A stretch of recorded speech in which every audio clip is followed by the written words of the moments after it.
The first time Lena heard herself described as fearless, she almost laughed. It was during an interview for the company documentary. 25 years after she started the business with 2 folding tables and a borrowed office printer, a production team had decided people wanted to know how she became successful. Employees sat beneath soft lighting and described her carefully. Nothing rattles her. She walks into chaos calmer than everyone else. She always knows exactly what to say.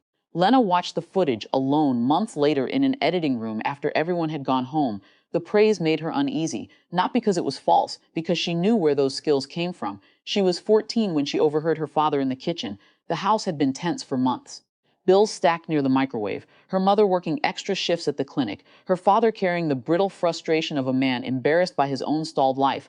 Lena had gone downstairs for water. Before she reached the doorway, she heard her father speaking quietly.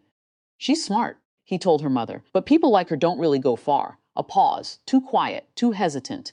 The world skips over people like that. Her mother didn't argue. That silence stayed with Lena longer than the sentence itself. She stood there for another few seconds, holding the empty glass before walking back upstairs unnoticed. In her room, she sat at her desk, staring at the wall for almost an hour. She wasn't angry yet, mostly observant.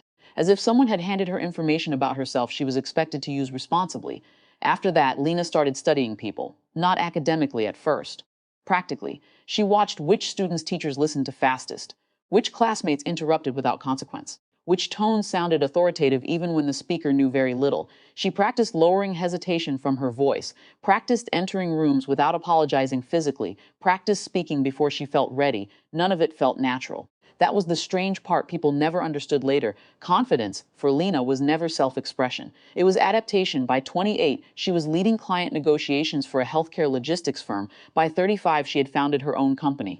People called her composed because they never saw the preparation underneath. The rewritten emails, the rehearsed presentations spoken aloud in empty hotel rooms, the constant management of facial expression, posture, pacing.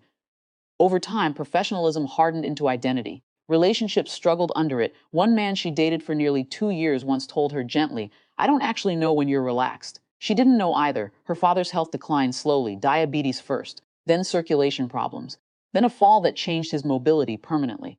Lena handled most of the logistics because her mother sounded exhausted every time they spoke. There was no dramatic reconciliation during those years.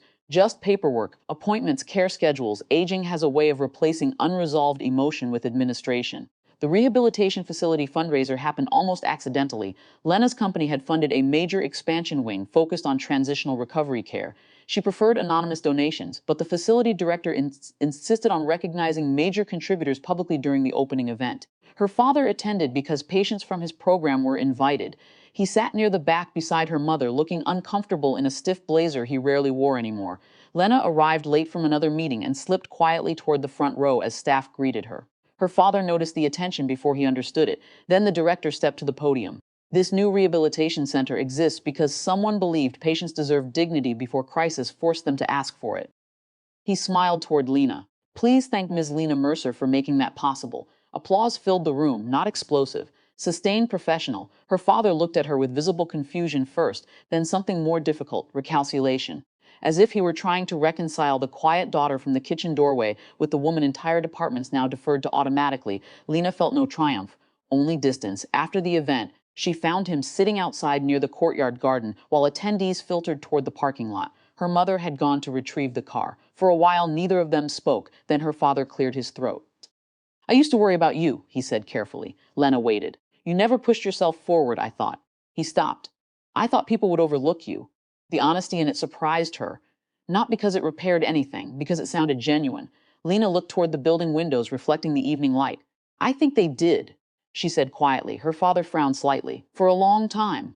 The words settled between them without hostility, just consequence. Months later, Lena sat again in the documentary editing room reviewing footage. On screen, she delivered a keynote speech with calm precision while hundreds of employees listened attentively. Confident, measured, certain the editor paused the frame. "You have a very reassuring presence," he told her. Lena nodded politely. But after he left, she stared at the frozen image longer than expected, trying to figure out whether she had built a self, or simply perfected a response to being underestimated so early that she no longer remembered the difference.